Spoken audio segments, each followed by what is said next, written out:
Welcome back, everyone. We're excited to continue on with the 2026 the Advisor Network Virtual Connect.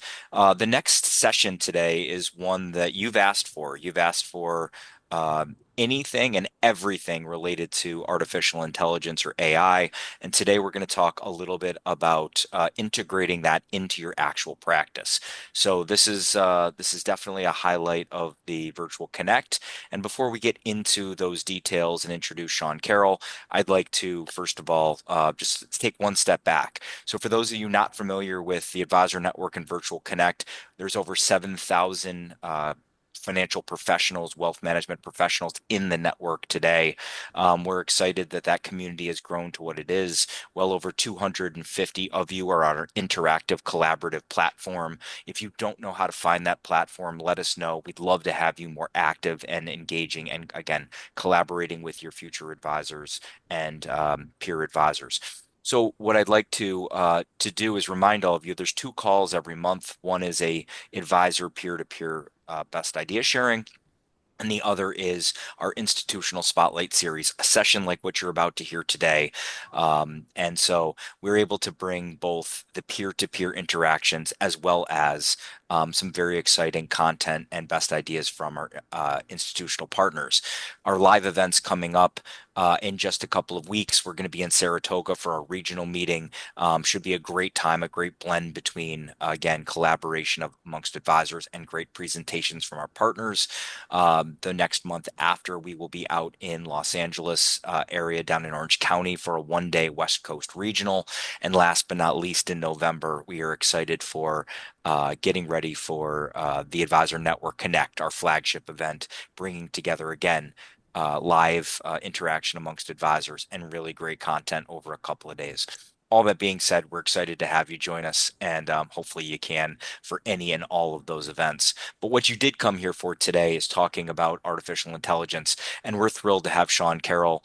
He's with Columbia Threadneedle Investments, and the last thing I say before I turn it over to Sean, if you have any questions for this session, please use the Q&A function inside of the Zoom webinar, or feel free to give me an email at chealy@theadvisornetwork.org. So without further ado, let me turn it over to Sean Carroll from Columbia Threadneedle.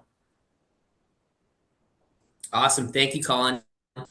And it's a pleasure to be part of the Advisor Network. So today I'm going to be going over AI agents. I actually put together this presentation myself with a couple of AI agents at home. And then Columbia took out some of the graphics I had put in and did their compliance overlay, but all the content's the same. So we'll go through this presentation. I'll go through a quick idea. And then, like Colin said, we'll ask some questions at the end. So before I get into it, I'll give you a quick background on just kind of how I got into AI. My wife actually has a mental health therapy practice. She's been doing it on her own for the last 4 or 5 years. And over the last 2 years, she really kind of we started hiring a few more therapists to work under her.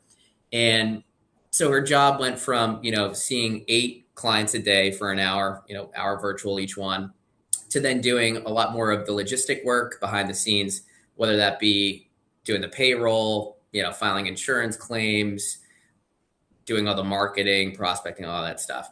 And so her day to day was kind of taken up now by all this busy work.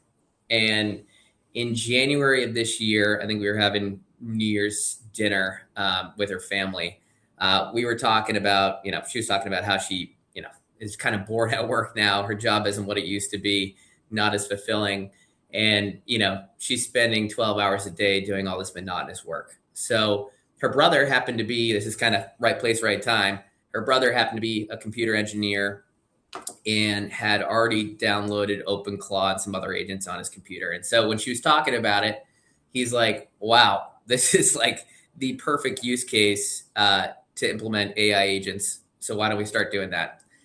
Long story short, went to the Apple store in Hingham, Massachusetts. About a week later, we picked up the last 2 Mac Minis they had available, got some agents downloaded and started working on semi-automating and automating a lot of her tasks.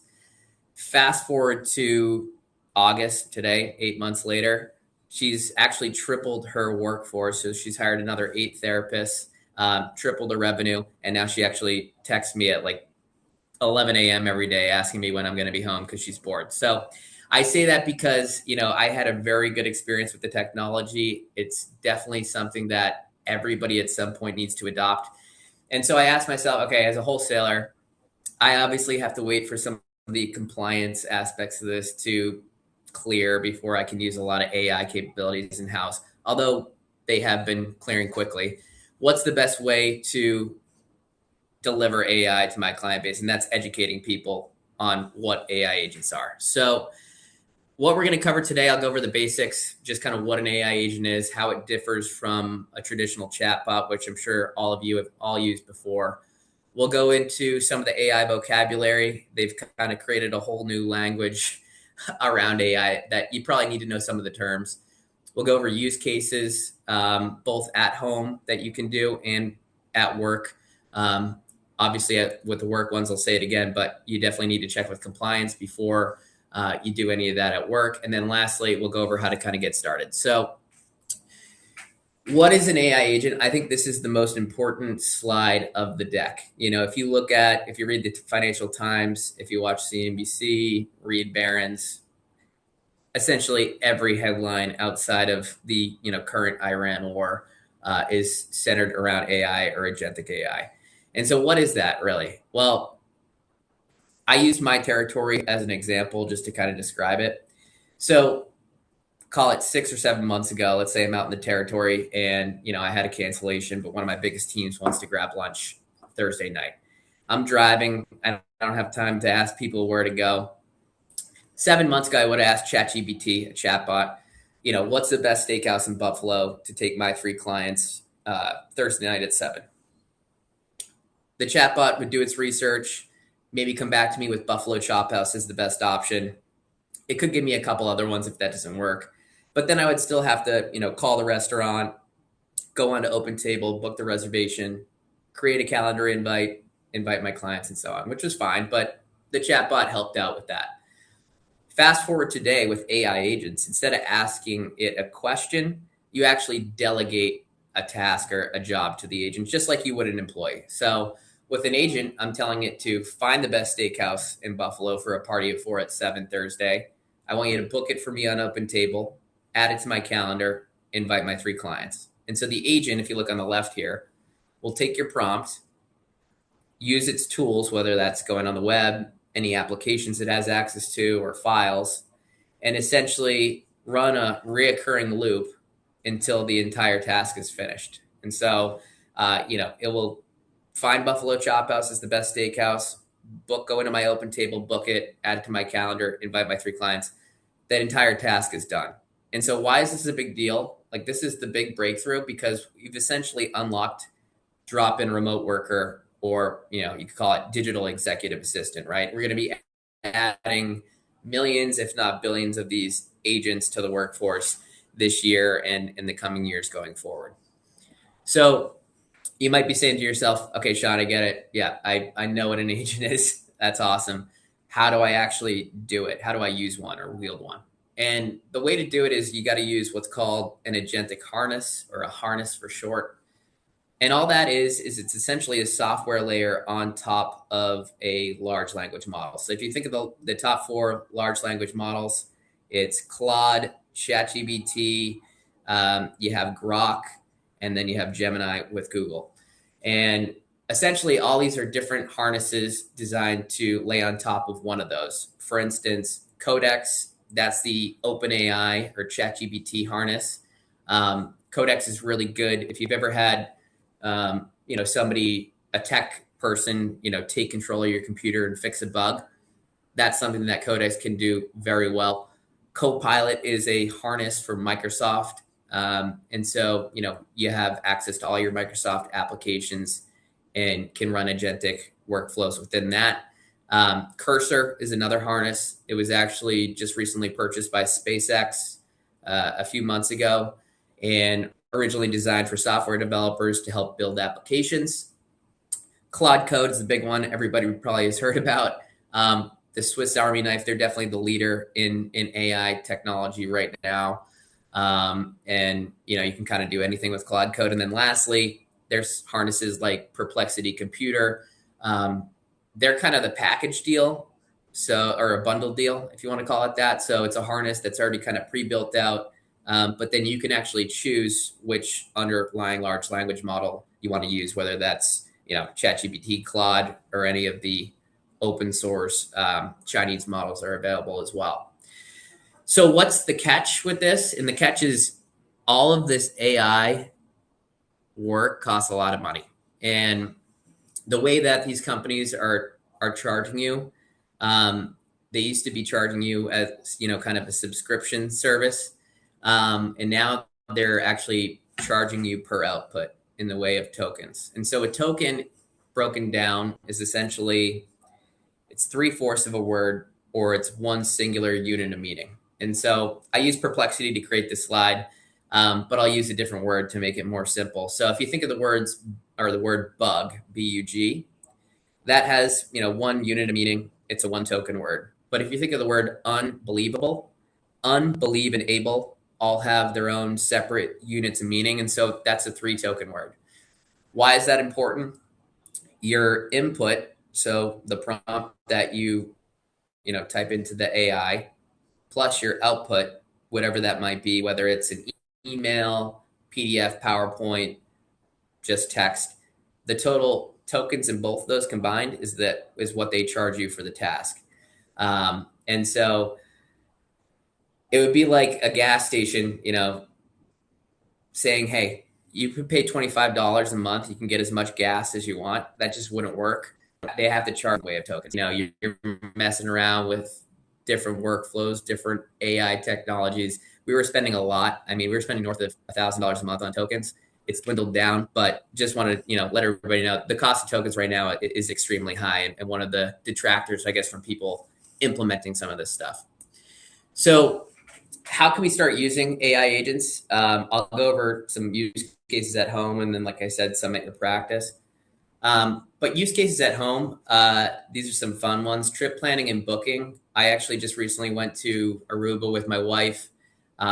We put into the AI where we were staying in Aruba and the dates. It gave us a full itinerary, what restaurants were available that had reservations, what excursions we could do. Unbelievable. Family calendar and scheduling. Me and my wife link both of our calendars. We make sure the AI has everything that includes both of us on the calendar invite so we don't miss anything. Smart shopping and groceries. This is also great. So if you're like me, I'm trying to lose a couple pounds.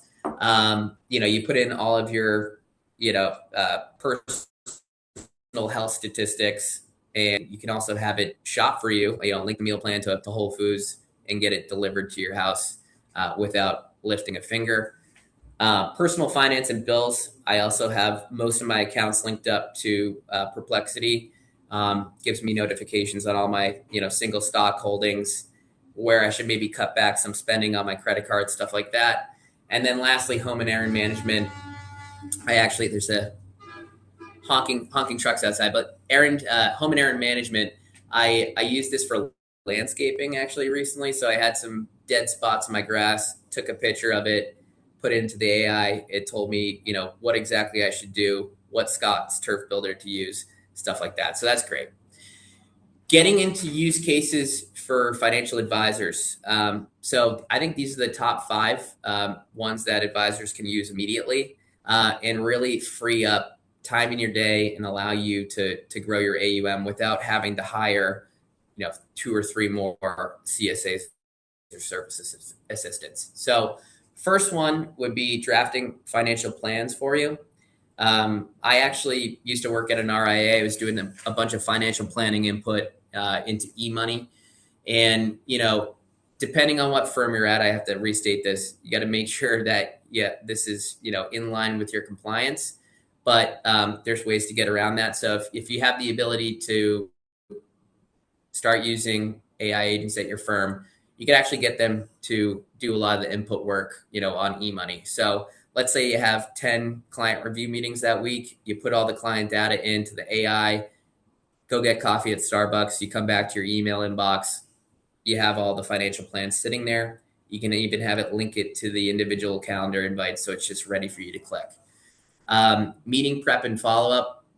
If you have AI software, all these agents that I listed before can do this. There's other applications, but anything that can maybe record notes from a client meeting just so you can get a ton of data. If you're able to take some of that, your meeting prep, your follow up, all that stuff is going to be extremely efficient and well done when using AI. Same thing goes with personal client communications. If you have all this information about the client, you can really make personalized emails and touch points to send out to them. Number 4 is a big one, right? Onboarding and paperwork obviously takes up a ton of time. You can actually have these AIs or your CSAs run the AIs to collect documents, fill out all your risk tolerance forms. If you're doing an alt, you can have it fill out that form. So really saving time in the day. And then lastly, prospecting and pipeline building. I think this is one that you can use immediately, especially as an RIA. So if you think about whatever niche that you service, have the AI scrub the internet, find you, X amount of prospects within that niche, and then you can have it run essentially, a full-blown prospecting or drip campaign on your niche and have emails sent out automatically. And when you do something like that, it can take the place of cold calling. Maybe you get a few hits, a few warm leads, and go from there. So I think prospecting is a real big one. Moving on just to a product, just to kind of wrap things up here. And it's our Columbia Seligman Technology and Information Fund. Ticker on it is CCIZX on the institutional share class. And, just a couple stats around AI before I get into the product here. We have spent around, the hyperscalers have spent around $750 billion in CapEx this year. That's actually only accounted for about 28 gigawatts of new capacity online. And we've seen, articles come out, research come out that, we need at least 100 gigawatts new capacity over the next 5 years to meet demand. And that's probably a low number. So long story short, the spending isn't going away. And we think that we're still in the really early innings of this kind of AI infrastructure build out and AI bull market. And so our Seligman Technology and Information Fund is run by Paul Wick. He is one of the longest tenured tech hedge fund managers, been around since 1990 running our Seligman Fund. He has 12 dedicated senior analysts with over 28 years of experience working directly for him, plus all of our analysts at Columbia. But these guys are sitting in Silicon Valley. They're going to the same functions and events as all the guys that are building the AI lab. So really close to all the information. How has the fund performed? This just really gives you the case for active management here. So $100,000, if you put it into the NASDAQ back in 1989, when Seligman was incepted, it's worth 5.6 million today. So obviously, really good returns there. If you put it into Seligman or gave your money to Paul Wick, it's actually worth 33.5 million today. So crazy outperformance over the long term, and really makes the case for, like I said, active management in this space. So with a fund like that, you'd think that, okay, we probably have really big drawdowns. If you look at us in the dot-com bubble, we were only down 46 versus the NASDAQ 100 down 60. Financial crisis, we were down 25, call it. NASDAQ 100 down 33.7. And then recently in this software sell-off from January through March 31st, NASDAQ 100, was down 6. We were actually almost up 6. So the fund does a spectacular job at protecting on the downside and outperforming over the long run.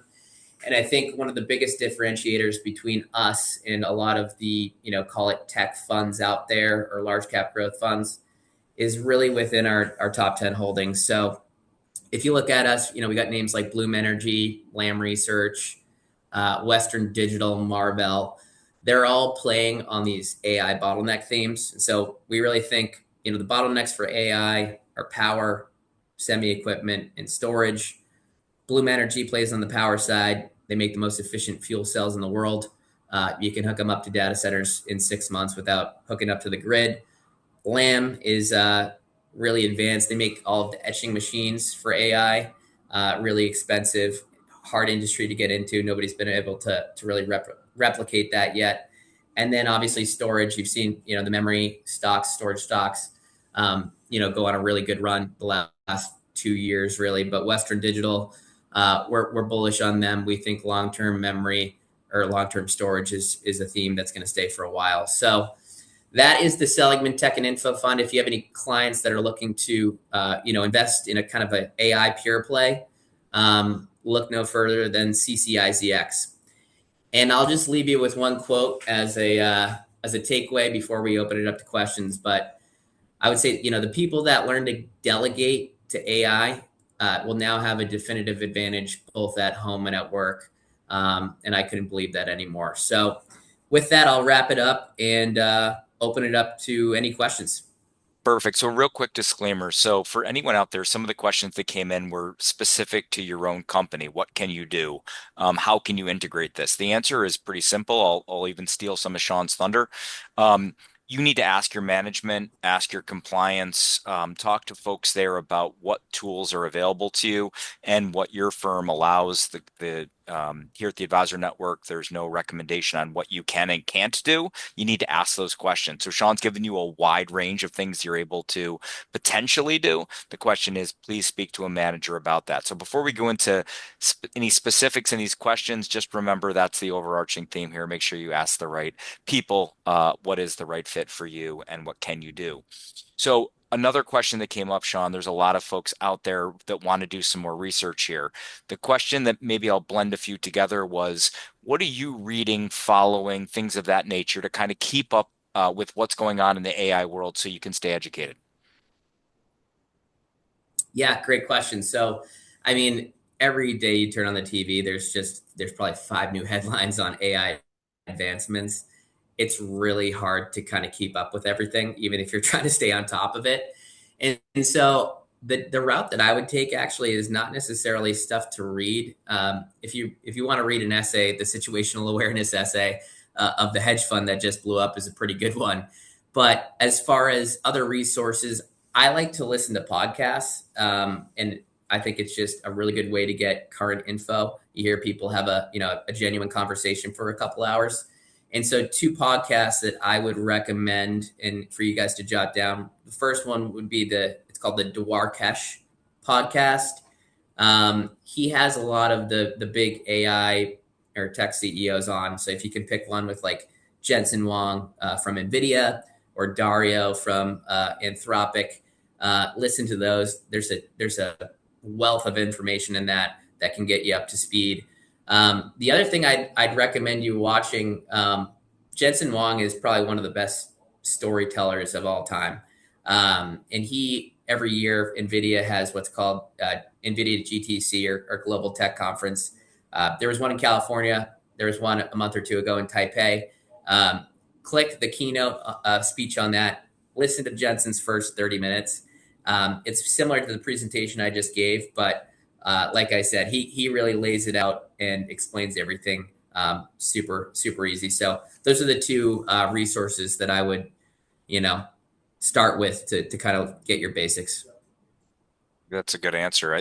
The other question, again, that's the reason I gave the precursor before about compliance and whatnot was, you and I have actually worked together with my own practice on this, right? So, as an RIA that's, trying to embrace everything we can for being more efficient, my question to you is the same one I'm going to ask you now to share with everyone, which is, okay, this is a little overwhelming, but how do I start? Like, how do I literally start using some of the things you've talked about in my practice and maybe take a step forward to make myself more automated? 100%. So that's probably the toughest part because most people log on or they download an AI and it's a blank screen with a chat box, right? And you're like, okay, what do I do? I think the best way to start is I mentioned those harnesses before, Perplexity Computer. I would get see, in order to do any of this agentic work, you need to buy a subscription. Unfortunately, you have to pay for it. So I would first start at home try a free trial or a 1 month subscription for either Perplexity Computer, or maybe even if you want to use like Grok or Super Grok. And within either of those, go into like a generated task tab and then try to find something that's very simple that you can automate every day. And so the number one that people, usually start with is generating a daily brief in the morning. So you can tell the AI, hey, look, I want you to generate me, a daily morning brief. I want you to include, give it like 4 or 5 things that, you're interested in, whether it be, funds that you own, stocks you own, specific, sectors you want headlines on, you name it, give it that instruction, and then try to get it to automatically send it to you every single morning. And you'll have to adjust it and stuff like that. But that's where I would start is, you know, buy one of these subscriptions at home, start implementing 1 or 2 tasks daily, get used to it. And then from there, once you get everything moving smoothly, you can start adding more complex tasks over time. And that's how I learned. And I think that's how everybody kind of has to start out. You don't want to tackle too much at once. You'll just get frustrated. think that's a pretty good set of answers, partially because starting with just a little bit, getting used to things on your own is really helpful. I'll tell you, it's a learning curve. For everybody out there, do not get frustrated at the first time you try to go through the prompts. And my second suggestion is give Sean a call, right? Talk to the folks at Columbia Threadneedle. This is a unique area where we always try at the Advisor Network to find unique offerings from our institutional partners. This is a unique one, right? How do you actually integrate this into your practice? Sean and his team can work with you on your particular type of practice, how you're looking to automate, and potentially see if he can help you do that. So my suggestion is reach out to these folks. We'll make sure their contact information is included, so you can get a hold of Sean and his team and work from there. But Sean, let's end it there. A super big thank you to you for being a part of the Advisor Network Virtual Connect, and obviously for sharing with us a lot about AI. Yeah, thank you so much. It was my pleasure. As Colin said, if you guys have any questions, please reach out. My email is sean.carroll@columbiathreadneedle.com. But it was a pleasure, and thanks again. All right. Be well, everybody. Have a good day. Have a good one.